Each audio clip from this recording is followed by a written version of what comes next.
నా వెనుక భాగం చూస్తే నా ముందు భాగం చూస్తే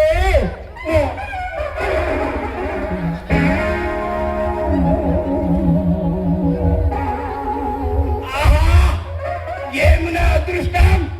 ప్రపంచంలో అందాలన్నీ కలబోసి ఈ బ్రహ్మ ఇవన్నీ లాకుతో పంపించాడేమో.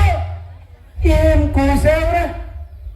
నీ కోసం నన్ను బ్రహ్మ పంపించారా? కొట్టానంటే సంకటమే. నువ్వు అప్పచ్చివా? నీ శీర్షి పేలిపోను.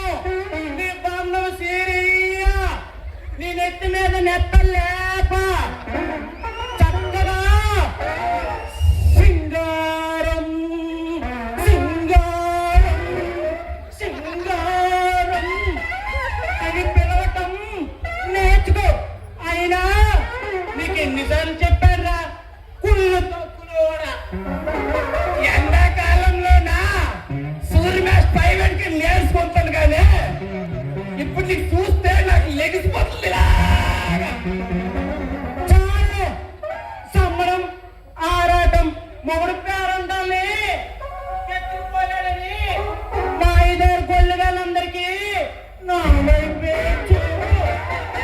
ఎంతకు కుళ్ళు దొక్కలేడు, ఏం పని మీద ఎత్తాడు చెప్పలేనిదే. ఏం చేస్తాం? ఊర్లో ఈదిలో చల్లని వారందరికీ బట్టలు అరుగవడం, కాలు చెప్పులు అరిగిపోయే వరకు తిరగడం.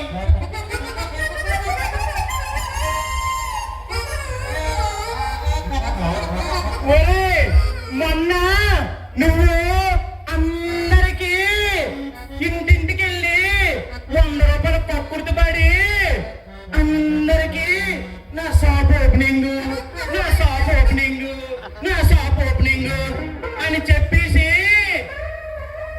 ఏదగని ఎర్రగడ్డ మార్కెట్లో 30 రూపాయల అండర్వేర్లు, 50 రూపాయల నైటీలు, 150 రూపాయల షర్టీలు తెచ్చి ఒళ్ళంతా ఒకటే కచ్చి బావా ఎంతకు ఎంత ఇవ్వాలి ఏంటి?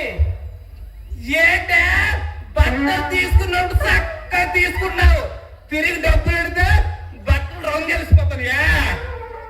నువ్వు నాకు అప్పుడే ఎర్రకృష్ణుడు చెప్పాడు, నీకు చిన్నప్పుడు పుట్టుకుతోనే గజ్జి ఉందట. నా గజ్జి ఉందని నీకు చెప్పాడా? అతను కూడా ఒకసారి నీకు చూసట 3 రోజులు తిండి తెల్లపండి అదే గుర్తొచ్చింది.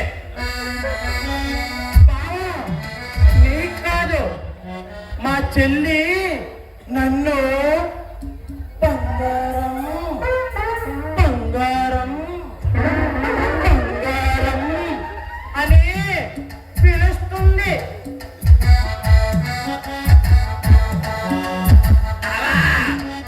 సింగారం బాగుంటుందా? సింగారం కొంతయా? ఏంటిది? అంటే తెల్ల కొంతదా? ఒరే పట్ట పొగులు మాట్లాడతాను. నీ కొళ్ళు షాపులో పేలిపోగలవు. కొల్లిగాడు కాన కళ్ళు పేలిపోతే పర్లేదులే, ఏటైపోద్ది.